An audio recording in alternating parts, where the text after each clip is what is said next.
Ну что, я холодной водой помыл, насколько это можно.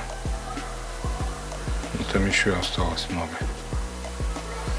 В один я залью спирт 96 градусов процентов, или как там. В общем, вот так, пропорция такая. Спирт.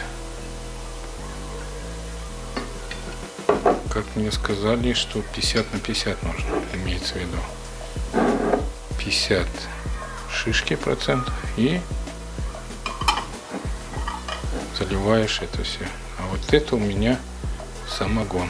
Посмотрим, какой будет эффект. Вот так. Какое лекарство окажется лучше? Жду комментарии от вас. Ставим лайк, пожалуйста.